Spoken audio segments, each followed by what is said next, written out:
Good morning everyone. जैसे कि हम लास्ट क्लास में पढ़ रहे थे सिंपल क्यूबिक। क्या पढ़ रहे थे? Simple cubic structure. Simple cubic structure के बारे में पढ़ रहे थे। उसके अंदर फर्स्ट पॉइंट पढ़ लिया था हमने, coordination number.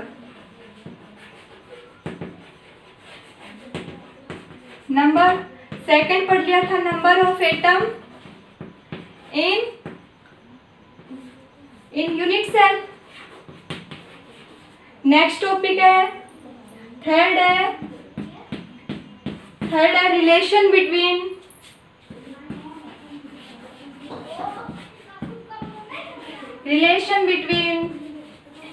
Lettuce parameter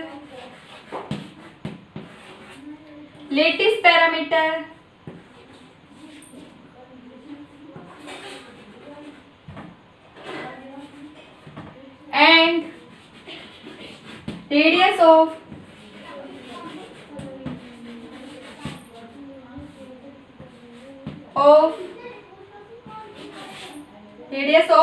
atoms।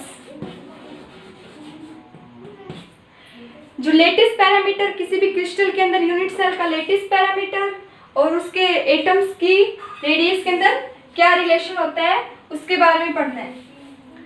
ये क्या है? एक सिंपल क्यूबिक स्ट्रक्चर, ठीक है।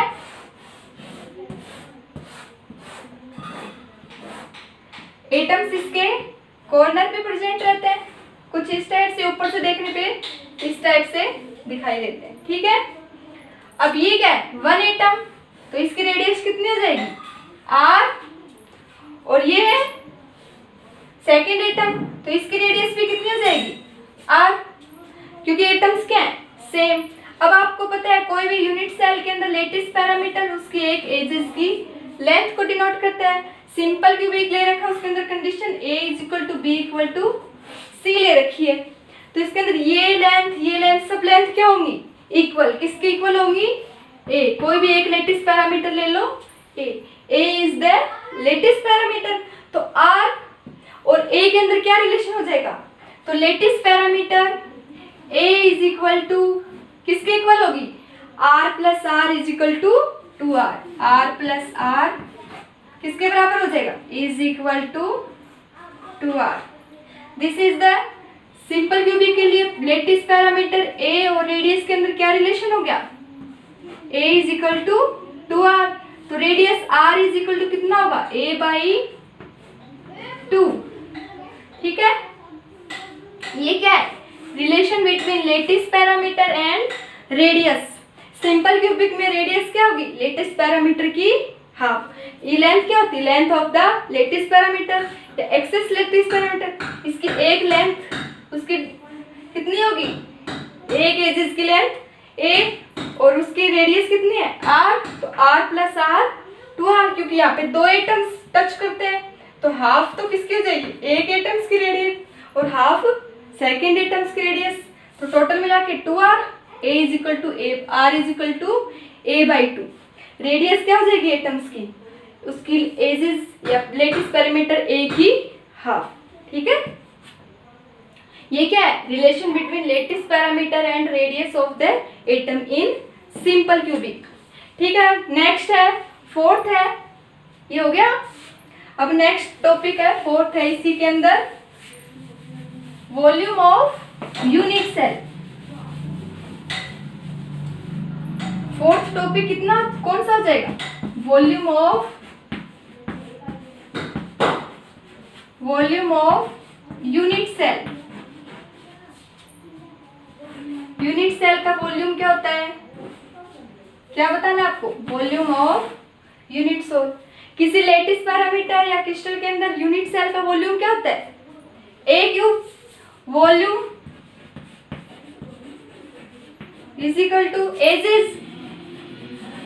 एजेस की क्या होती है? क्यूब। यहाँ पे एजेस क्या है? a, तो वॉल्यूम कितना हो जाएगा? a³। Volume of atom in unit cell कितना हो जाएगा? a³, ठीक है। अब नेक्स्ट पॉइंट है fifth, volume of atoms occupied in unit cell, ये तो उसका यूनिट सेल का क्या गया, टोटल वॉल्यूम। टोटल वॉल्यूम कितना हो गया, ए क्यूब। अब हमें वो वॉल्यूम देखना है जिसके अंदर एटम्स ऑक्युपाइड या भरे हुए हैं। मतलब कोई क्रिस्टल है, लेटिस है जैसे ये, उसके अंदर एटम्स भरे हुए हैं, तो एटम्स ने कितना एरिया कवर किया है, या उस एटम्स का वॉल्यूम कितना है। टोटल वॉल्यूम तो कवर कर नहीं सकते, कितना कवर करेंगे, जितना वो एरिया कवर करेंगे वही क्या होगा उसका, उसके द्वारा कवर किया गया वॉल्यूम।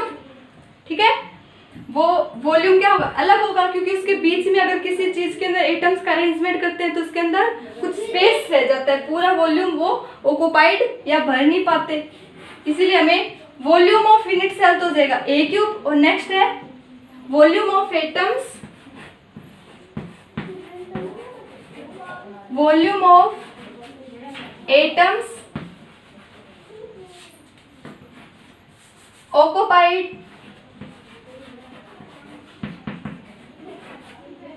in unit cell।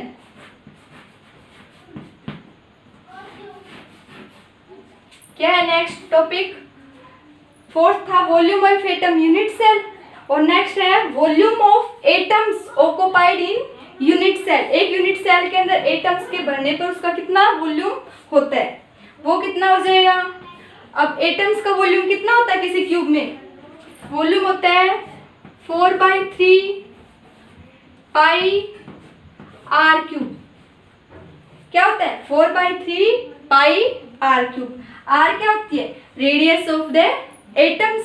कोई भी एटम्स के द्वारा कवर किया गया वॉल्यूम कितना होता है, एक एटम के द्वारा कवर किया गया volume 4/3 pi r cube.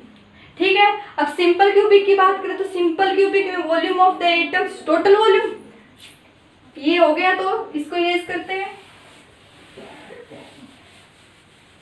Total volume कितना हो जाएगा, एक एटम्स का वॉल्यूम कितना होगा 4/3 pi r cube. One atom की बात, टोटल एटम की बात करें, total volume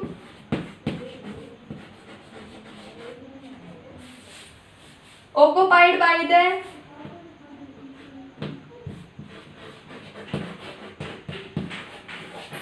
the atoms in unit cell is equal to, एक एटम्स का वॉल्यूम कितना होगा 4/3 pi r cube. Total volume निकाले तो नंबर ऑफ एटम्स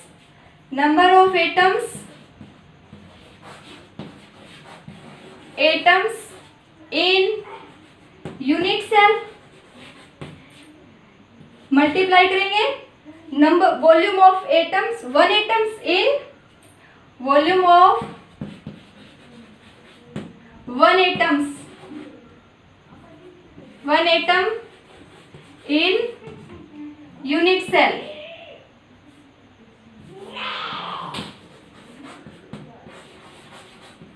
एक एटम्स का हमने निकाल लिया, टोटल वॉल्यूम निकालने के लिए क्या करेंगे, एक एटम्स के वॉल्यूम को किससे मल्टीप्लाई कर देंगे, टोटल नंबर ऑफ एटम्स।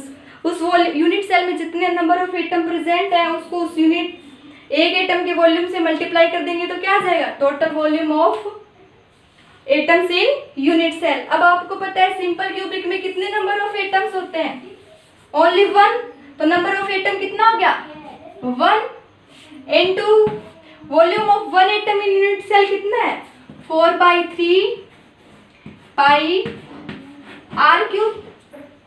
ठीक है, तो कितना हो जाएगा टोटल 4/3 पाई आर क्यूब। अब इसको लेटिस पैरामीटर में कन्वर्ट करें तो क्या हो जाएगा, आपको पता है रेडियस और लेटिस पैरामीटर के अंदर रिलेशन निकाला था, वो क्या होता है R = A/2। रेडियस किसी एटम की रेडियस किसके इक्वल होगी, लेटिस पैरामीटर के हाफ। इसके अंदर पुट कर दो तो क्या आ जाएगा, ये हो जाएगा 4/3 इंटू पाई इंटू आर की जगह क्या रखना है A/2 की होल क्यूब। ठीक है, इसको सोल्व करेंगे तो क्या आ जाएगा 2 1 8 कैंसिल होकर क्या आ जाएगा पाई, या फिर यहाँ लिखो पाई A³/6। ये क्या आ गया, total volume occupied by the atom in unit cell कितना आ जाएगा, πA³/6। ठीक है, वॉल्यूम यूनिट सेल का वॉल्यूम कितना था, इसको पहले नोट करो।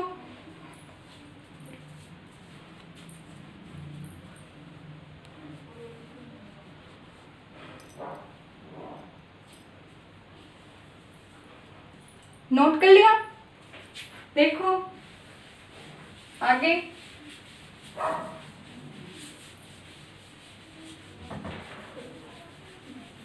हमने क्या क्या निकाल लिया, वॉल्यूम ऑफ यूनिट सेल कितना आया, A³।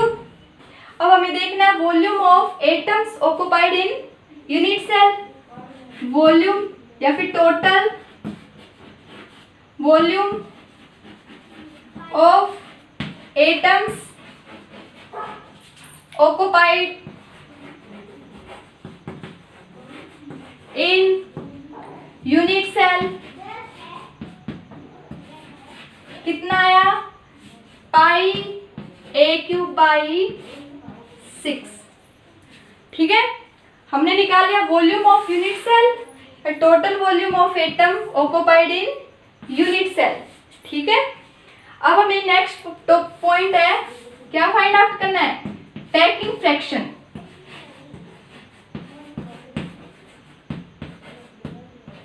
पैकिंग फ्रैक्शन या पैकिंग फैक्टर। पैकिंग फैक्टर जिसको डिनोट करते हैं पीएफ से। किससे डिनोट करते हैं, पीएफ से। पैकिंग फैक्टर क्या होता है, फैक्टर मतलब कोई नंबर होगा। पैकिंग फैक्टर होता है ratio of total volume of atom in occupied in unit cell divide by volume of unit cell. किस किस का ratio, total volume of atom occupied in unit cell का वॉल्यूम और वॉल्यूम ऑफ यूनिट सेल का ratio क्या कहलाएगा, packing factor. PF क्या हो जाएगा, पीएफ को डिफाइन करें तो क्या हो जाएगा, या फिर इसको ऊपर लिखती हूँ,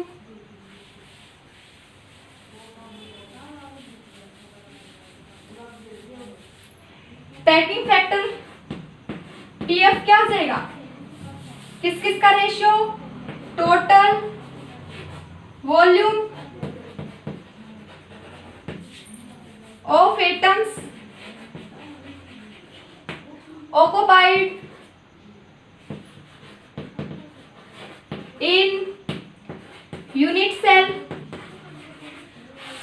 divide by वॉल्यूम ऑफ या फिर total volume of unit cell. अब आपने ये भी फाइंड आउट कर रखा है कि कितना वॉल्यूम उसने ऑक्युपाइड किया एटम्स ने और यूनिट सेल का टोटल वॉल्यूम कितना है। तो पैकिंग फ्रैक्शन पीएफ किसके बराबर आ जाएगा, पीएफ हो जाएगा, इसकी वैल्यू कितनी थी, πA³/6 और इसकी वैल्यू थी A³। A³ से A³ कैंसिल, क्या बचेगा π/6। इसको कैलकुलेट करते हैं तो आता है समथिंग 0.52। ये क्या है, पैकिंग फ्रैक्शन। किसके लिए, सिंपल क्यूबिक के लिए पैकिंग फ्रैक्शन कितना आ गया 0.52 और परसेंटेज के अंदर बात करें तो पैकिंग फ्रैक्शन कितना हो जाएगा 52%। ठीक है, सिंपल क्यूबिक का पैकिंग फ्रैक्शन कितना होगा 52%। तो इस टाइप की स्ट्रक्चर पे सिंपल क्यूबिक की स्ट्रक्चर क्या होगी, लूजली पैक्ड स्ट्रक्चर। इसका पैकिंग फ्रैक्शन कम है तो इसकी स्ट्रक्चर क्या होगी, लूजली पैक्ड स्ट्रक्चर। कैसे होगी, loosely packed structure. Thank you. आगे का हम नेक्स्ट क्लास में पढ़ते हैं।